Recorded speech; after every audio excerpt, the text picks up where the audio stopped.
ملک چھوڑ کے چلے گئے. لیکن یہ 12 لاکھ پاکستانی کون سے پاکستانی ہیں؟ یہ وہ پاکستانی ہیں جن کو دنیا تیار ہے اپنے ملکوں میں لینے کے لیے. یورپ، امریکہ، کینیڈا، اس طرح کے ملک یہ تیار ہیں ان کو لینے کے لیے کیونکہ پروفیشنلز ہیں. یہ وہ لوگ ہیں جن کی ڈیمانڈ ہے دنیا سے باہر. یہ کہیں بھی جا سکتے ہیں اور یہ کیونکہ یہ پروفیشنلز ہیں، ان کی کوئی ڈاکٹرز ہیں، کوئی اب لسٹ ہے پوری، کوئی انجینئرز ہیں. یعنی وہ لوگ جو ایک معاشرے کو آگے بڑھاتے ہیں، جو ایک معاشرے کی ترقی کے اندر پورا حصہ لیتے ہیں، وہ لوگ ہیں جن کو اس ملک کی بہت ضرورت تھی. اب وہ چھوڑ کے چلے گئے. 12 لاکھ لوگوں کا جانا صرف یہی نہیں کہ یہ وہ لوگ ہیں جن کو آرام سے ویزا بھی مل گیا، ان کو نوکریاں بھی باہر مل گئی. یہ وہ لوگ ہیں جو پھر اپنا پیسہ بھی باہر لے کے گئے ہوں گے کیونکہ خالی ہاتھ تو نہیں جانا تھا. تو انہوں نے پھر یہاں سے روپیوں کو ڈالرز میں کنورٹ کیا اور پھر ڈالرز باہر لے کے گئے. تو سوچیں کہ اس کی کتنا نقصان ہوا ہوگا پاکستان کو. اب یہ سوچیں کہ یہ کیوں ہو رہا ہے، کیوں لوگ چھوڑ کے جا رہے ہیں. وہ لوگ پھر سے میں کہتا ہوں کہ جو ایک ملک کی ترقی کی بنیاد رکھتے ہیں وہ جا رہے ہیں. وہ اس لیے جا رہے ہیں کہ ان کی امید ختم ہو گئی ہے ملک سے. یہ امید کیوں ختم ہوئی ہے؟ یہ امید اس لیے ختم ہوئی ہے کہ جو 30 سال سے اس ملک کو تباہی کے اندر جن کا پورا ہاتھ تھا، جو چوری کر کر کے ملک کا پیسہ منی لانڈر کر کے باہر لے کے جا رہے تھے، جن کے اوپر کرپشن کی کیسز کے اوپر کتابیں لکھی ہوئی تھی، جن کی دنیا کے باہر ان کے اوپر ڈاکیومنٹریز 2 BBC کی ڈاکیومنٹریز بنی تھی، جن کے اوپر باہر کے اخباروں کے اندر ان کی چوری کا لکھا ہوا تھا. اور کتابیں 3-4 کتابیں ہیں جو لکھی گئیں جس میں کیپٹلزمز ایکلیز ہیل، ایک ریمنڈ بیکر کی کتاب، اس کے اندر لکھا ہوا ہے کہ ان کے جو پہلے دور میں 90 کی دہائی میں انہوں نے کتنا پیسہ چوری کیا تھا اور ملک سے باہر لے کے گئے. تو یہ وہ 2 مافیاز، ان کو اوپر آ کے بٹھا دیا. لوگوں نے تھوڑی دیر سوچا کہ چلیں جی ٹھیک ہے الیکشن آئے گا تو ہم تب ان کے خلاف کھڑے ہوں گے. پھر جب انہوں نے دیکھا کہ پولیٹیکل انجینئرنگ ہو رہی ہے یہاں اور جو ملک کی اسٹیبلشمنٹ ان کے ساتھ کھڑی ہو گئی ہے، اصل مایوسی تب ہوئی ہے کہ وہ لوگ جو یہ سمجھتے تھے کہ اس ملک کی اسٹیبلشمنٹ چلے جیسی بھی ہے، اس نے غلطیاں کی ہوگی، مارشل لا لگے ہوں گے، لیکن وہ ملک کا سوچتی ہے کیونکہ ان کا جینا مرنا پاکستان میں، ان کے انٹرسٹ پاکستان میں. تو جب وہ ان لوگوں کے ساتھ کھڑی ہو گئی اور پولیٹیکل انجینئرنگ شروع کر دی ان لوگوں کو پھر سے جتانے کی، اور مایوسی تب چھائی، نا امیدی اور مایوسی کب چھائی کہ جب انہوں نے تماشا دیکھا کہ جو ملک کی سب سے بڑی پارٹی ہے، 70% سے زیادہ جس کی ایکسیپٹیبلٹی آج پاکستان میں ہے، ساری سرویز کہہ رہی ہیں کہ یہ پارٹی جیتے گی اور قوم اس کے ساتھ کھڑی ہے. 37 میں سے 30 بائی الیکشن یہ جیت جاتی ہے پارٹی، اس کے باوجود کہ اسٹیبلشمنٹ ان کے ساتھ کھڑی ہوتی ہے. اس کے باوجود عوام بتا دیتی ہے کہ وہ کیا چاہتی ہے. جب وہ دیکھتے ہیں کہ اس پارٹی کو کرش کرنے کی کوشش کی جا رہی، اس کے اوپر ہر حربہ استعمال کیا جا رہا ہے، پورا 9 مئی کا ڈرامہ جو انشاءاللہ مجھے کبھی بھی موقع ملا میں ثابت کروں گا کہ وہ سارا ڈرامہ کیا گیا تھا PTI کو کرش کرنے کا. اس کا کوئی مقصد یہ نہیں تھا کہ انہوں نے کوئی غدار پکڑنے تھے. یعنی یہ خیر اب تو ہمارے پاس ایویڈنس بھی آ گئی ہے، وہ جب موقع ملے تو ہم بتائیں گے کہ کیسے پری پلان کر کے اور پھر ایک ٹریپ کرنے کی کوشش کی گئی ہے پارٹی کو، اور پھر ورکر سارے ہزاروں ورکر اندر ڈال دیے، سینئر لیڈرشپ اندر ڈال دی. پھر وہ جو باہر نکلتا تھا صرف کہ میں جی پارٹی چھوڑ رہا ہوں تو وہ باہر نکل سکتا ہے. اور پھر یہ بتایا گیا کہ یہ فوج کے خلاف ہے، یعنی تحریک انصاف فوج کے خلاف ہے. کون اپنی فوج کے خلاف ہوگا؟ اچھا، اور کون اپنی فوج کے اوپر حملہ کرے گا؟ کوئی جیت سکتا ہے اپنی فوج کے اوپر حملہ کر کے؟ کیا وہ نہتے لوگ اور وہ جو عورتیں ہیں جو ابھی بھی پکڑی ہوئی ہیں عورتیں، کیا ان کے ذریعے ہم نے حملہ کرنا تھا فوج کے اوپر؟ تو یہ پورا ایک پلان، ایک پروپیگنڈا کیمپین، میڈیا کے منہ بند کیا گیا، میڈیا کے اندر پوری ایک کیمپین چلائی گئی اور لوگوں کو یہ بتانے کی کوشش کی گئی کہ یہ دیکھیں جی کتنے برے لوگ ہیں، یہ ملک کے غدار ہیں. جس طرح کے لوگوں کو نہیں پتا کہ جو اوپر بٹھائے ہوئے وہ کون ہیں. یا تو لوگ بھیڑ بکریاں ہیں کہ ان کو پتہ ہی نہیں کہ اوپر کون بیٹھے ہوئے ہیں. کیا ان کا لوگوں کو 30 سال سے نہیں دیکھ رہے؟ کیا وہ لوگ جو ملک کا پیسہ چوری کر کے باہر لے کے جاتے ہیں اور جن کے بڑے بڑے محلات ہیں، جن کا بڑا اچھا رہن سہن ہے، جن کی بزنسز ہیں، جو بچے باہر ہیں، علاج باہر ہیں، چھٹیاں باہر ہیں، کیا وہ ملک سے زیادہ پیار کرتے ہیں؟ لیکن وہ لوگ جن کا جینا بھر رہا پاکستان میں وہ غدار ہے. تو کیا یہ قوم مان لے گی؟ اور مایوسی اس لیے پولیٹیکل انجینئرنگ کی جا رہی ہے PTI کو کرش کر کے کہ یہ لوگوں کو پھر سے لے کے، اور پھر یہ جو نئے کوششیں ہو رہی ہیں کہ جی نئی پارٹیز بنائی جا رہی ہیں اور PTI کے لوگوں کو ادھر دھکیلا جا رہا ہے. کیونکہ انہیں یہ پتا ہے کہ پی ٹی آئی کے لوگوں نے ان دونوں پارٹیز کو تو پاس جانا نہیں، کیونکہ سب کو پتا ہے ان کا ووٹ بینک ہی نہیں ہے. تو پھر پی ٹی آئی کا کوئی یہ جو آج نئی بھی پارٹی بنی ہے اور پھر اس سے پہلے بھی، کہ پی ٹی آئی لوگوں کو وہاں دھکیلا جائے. اب میں صرف مجھے حیرت ہوتی ہے کہ جو بھی یہ پلاننگ کر رہے ہیں، جو بھی یہ سوچ ہے اس کے پیچھے، کوئی ان کو تو کوئی ان کا احتساب ہوگا کہ یہ کر کیا رہے ہیں ملک کے ساتھ. کیا ان میں عقل ہے، سیاست کی سمجھ ہے، کیا ملک کی تاریخ کی سمجھ ہے، کیا ان کے پاس تعلیم ہے؟ تربیت تو مجھے پتہ نہیں ہے، کیونکہ جن کے پاس تربیت ہو وہ یہ نہ کریں جو حربے استعمال کیے جا رہے ہیں. لوگوں کے گھر توڑے جا رہے ہیں، بچوں کا نہ دیکھتے ہیں، نہ بوڑھوں کا دیکھتے ہیں، بزرگوں کا نہیں دیکھتے، عورتوں کا نہیں دیکھتے، بزنسز بند کر رہے ہیں، ہر قسم کی بلیک میل کی جا رہی ہے جو پاکستان کی تاریخ میں کوئی تصور بھی نہیں کر سکتا یہ ہو سکتا. کسی پاکستان کی پولیٹیکل پارٹی کے ساتھ آج تک وہ نہیں ہوا جو آج ہمارے ساتھ کیا جا رہا ہے. اور ان لوگوں کو دھکیلا جا رہا ہے بلیک میل کر کے کہ وہ اس پارٹی میں چلے جاؤ اور اس پارٹی میں چلے جاؤ. اور لوگوں کی شکلیں دیکھیں جو جا رہے ہیں ان پارٹیز میں، وہ ایسے لگ رہا ہے کہ جیسے لوگوں کو دھکیل رہے ہیں پھانسی دینے کے لیے، یعنی وہ اپنی خودکشی کرنے جا رہے ہیں. یہ ایسے لگ رہا ہے، وہ خوشی سے نہیں جا رہے. جب لوگوں کو لے کے اس طرح لے کے جا رہے ہیں بلیک میل کر کے، زیادہ تر بلیک میل کر رہے ہیں، اور ان ساروں کو کئی تو دو تو میں دیکھ رہا تھا جیل سے سیدھا وہاں لے گئے ہیں. تو وہ کیوں اس طرح ان کی شکلوں میں خوشی کیوں نہیں ہے؟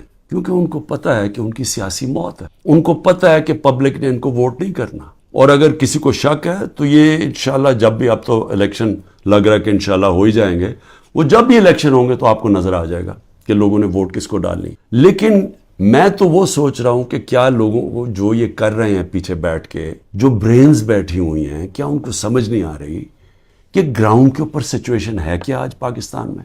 کیا ان کو یہ نہیں پتا کہ یہ پہلی دفعہ 1970 کے بعد پاکستان میں یہ ماحول بنا ہے کہ پہلی دفعہ نظریاتی پالیٹکس ہو رہی ہے. ووٹر نے نظریے کے اوپر ووٹ ڈال لی ہیں، شخصیتیں ختم ہی ہو گئی ہیں. آپ جو مرضی کر لیں کہ جتنے جو 1970 میں کیا ہوا تھا، بڑے بڑے نام تھے، ایسے نام تھے کہ انہوں نے کہا ہمیں کیمپین کرنے کی ضرورت نہیں ہے 1970 میں. تو ایک دم نظریہ ویسٹ پاکستان میں آیا اور 84 سیٹیں جیت گیا 137 میں سے ذوالفقار علی بھٹو. لیکن اس سے بڑا جو سیلاب آیا وہ اس پاکستان میں آیا. میرے خیال میں 168 میں سے 162 سیٹیں جیت گیا مجیب الرحمان. اور وہ کیا چاہ رہا تھا؟ انصاف چاہ رہا تھا. وہ بھی یہ کہہ رہا تھا کہ ہمیں جو ہمارا حق ہے وہ نہیں مل رہا، ہم آزاد نہیں ہیں. جو کہ آج 27 سال سے تحریک انصاف کہہ رہی ہے، انصاف کی تحریک، کہ انصاف انسانوں کو آزاد کرتا. تو وہ بھی یہی کہہ رہا تھا. وہ اس وقت پاکستان سے علیحدہ نہیں ہونا چاہتا تھا. اس کے آپ پڑھ لیں 6 پوائنٹس، وہ صرف انصاف چاہ رہے تھے. اور جو ہوا اس کے بعد وہ یہی ہوا کہ مس ریڈ کیا گیا، مس کیلکولیشن ہوئی، صحیح معنی میں جائزہ نہیں لے سکے ایک سچویشن کا، سیاسی سچویشن کا، اور ملک ٹوٹ گیا.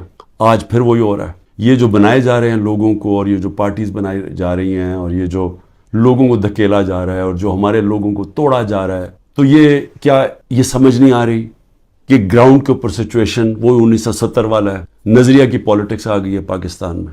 کیا یہ بائی الیکشن پہ نہیں نظر آیا کہ قوم نے کیسے لوگ نکلے ہیں، اور پہلی دفعہ sitting government back by the establishment وہ ہار جاتی ہے. تو ادھر نہیں اندازہ ہوا کہ کس طرف قوم جا رہی ہے. وہ اس سے اور زیادہ آگے نکل گئی ہے. میرا یہ تجزیہ ہے. وہ آدمی جس نے زیرو سے پالیٹکس شروع کی، زیرو سے، کوئی میرے باپ دادا کوئی پالیٹکس میں نہیں تھا. میں نے زیرو سے ایک پارٹی بنائی، اور آہستہ آہستہ آہستہ کوئی شارٹ کٹ نہیں لیا. حالانکہ مجھے جنرل مشرف نے آفر بھی بڑی آفر کی تھی جب میں اپنی ایک ہی سیٹ جیتا تھا کہ ان کے ساتھ مل جاؤ. کوئی شارٹ کٹ نہیں لیا. بڑا لمبا راستہ لیتے لیتے پارٹی بنائی، اور وہ پارٹی بنتی پاکستان کی سب سے بڑی پارٹی بنی. تو مجھے تو سب سے زیادہ اندازہ ہے جو کسی کو نہیں ہے پاکستان میں، کسی کا وہ تجربہ ہے ہی نہیں جو میرا ہے. کیونکہ یہاں تو ساری بنی بنائی پارٹیز کا حصہ تھا، یا کسی کا باپ تھا، یا کچھ تھا، یا نانا تھا، یا ماں تھی پالیٹکس میں، یا کوئی لیڈر تھے. یہ تو اس طرح بنے. یا وہ جنرل ضیاء نے اور جنرل جیلانی نے شفقت کر دی بہت بڑی ایک بزنس مین کے اوپر، اور وہ پولیٹیشین بن گیا، اور اب اس کے بچے تیار ہو گئے ہیں سارے. لیکن انہوں نے کوئی خود تو پارٹی نہیں بنائی. انہوں نے خود تو زیرو سے کوئی پارٹی نہیں بنائی. تو میں آج آپ کو کہہ رہا ہوں کہ عوام جدھر کھڑی ہے، یہ جو بھی حرکتیں کر رہے ہیں، اس سے صرف نفرتیں بڑھ رہی ہیں. اس سے کوئی الیکشن کے اوپر جو بھی کیلکولیشن ہے یہ غلط ہونے والی ہے. یہ جب الیکشن اناؤنس ہوں گے، پلان بنا ہوا ہے عمران خان کو ڈسکوالیفائی کرنا. بڑی تیزی سے کیسز آگے بڑھائے جا رہے ہیں، اور بڑی کسی تیزی سے کہ کسی نہ کسی طرح اس کو ڈسکوالیفائی کرو اور یا اس کو جیل میں ڈالو، اور وہ میں تیار ہوں اس کے لیے. مجھے پتا ہے کہ میں نے اپنی ساری پارٹی کو بتا دیا کہ یہ اگلے ہفتے سے پوری تیاری کر لو کہ میں آپ کے ساتھ نہیں ہوں گا، تو اس کی بھی میں تیاری کر رہا ہوں. لیکن میں کچھ اور کہہ رہا ہوں، کیا اس سے یہ پولیٹیکل انجینئرنگ کامیاب ہو جائے گی؟ میرے خیال میں اتنا زیادہ دھاندلی کرنی پڑے گی کہ سارا الیکشن کا پروسیس ہی ختم، ڈسکریڈٹ ہو جائے گا. جس طرح وہ سندھ میں الیکشن کرواتا ہے وہ زرداری، وہ الیکشن تو ہوتا ہی نہیں ہے. پولیس پوری پکڑ کے لوگوں کو اندر ڈال رہی ہے، باقی جو یا پیسے دے کے خرید لو اور یا پھر جیل میں ڈال دو، اور اس کے بعد الیکشن کروا دو. یہ تو الیکشن نہیں ہے، یہ تو جو لوکل گورنمنٹ الیکشن یا بائی الیکشنز میں جو اصل الیکشن ہے پاکستان کا، اور 25 کروڑ لوگوں کا الیکشن، اگر یہ الیکشن ٹھیک نہ کروایا گیا اس کے اپنے اثرات ہیں. وہ اور ڈیسٹیبلائز کرے گا. اس ملک کے اندر سیاسی استحکام آئے گا ہی نہیں، اور جب تک وہ نہیں آئے گا تو میں بار بار کہتا ہوں تو معاشی استحکام نہیں آ سکتا. تو ہم تو اور ڈوبتے جائیں گے، جو قرضوں کے اندر ہم ڈوبتے جا رہے ہیں. آمدنی سکڑتی جا رہی ہے، قرضے بڑھتے جا رہے ہیں، قیمتیں بڑھتی جا رہی ہیں، لوگ غربت کی لکیر سے نیچے جا رہے ہیں، بے روزگاری بڑھتی جا رہی ہے. تو ہم تو اس طرف جا رہے ہیں. تو وہ تو تب ہی ٹھیک ہوگا جو کہ صرف صاف اور شفاف الیکشن سے ملک بچ سکے. لیکن اسٹیبلشمنٹ دوسری طرف لے کے جا رہی ہے. چھوٹی چھوٹی پاکستان میں پارٹیز چھوٹی چھوٹی لے آئیں. پلان تو یہ ہے کہ وہ ہر کسی کو تھوڑی سیٹیں دلوا دیں، وہ سارے اوپر، اور اوپر سے پھر اسٹیبلشمنٹ کنٹرول کرے گی پاکستان کو. تو اس سے تو ملک ٹھیک نہیں ہونے لگا. جو ملک کی ضرورت ہے وہ اس کی اپوزٹ ہے، وہ بالکل متبادل ہے اس کے. اور وہ کیا ہے کہ صاف اور شفاف الیکشن ہو، ایک پبلک مینڈیٹ سے پارٹی آئے پاور، اور وہ پھر رول آف لا قائم کرے. دیکھیں جو لوگ چھوڑ کے جا رہے ہیں وہ جنگل کے قانون سے بھاگ رہے ہیں. تو جب وہ دیکھتے ہیں کسی کے گھر میں بھی توڑ کے گھس جاؤ، بیوی بچوں کو پکڑ لو، رشتہ داروں کو پکڑ لو، بزنسز بند کر دو، تو خوف آ رہا ہے لوگوں کو. پہلے تو کبھی ایسے سنتے ہی نہیں تھے، نہیں تو بےچارے غریب لوگوں سے ایسے ہوتا تھا نا.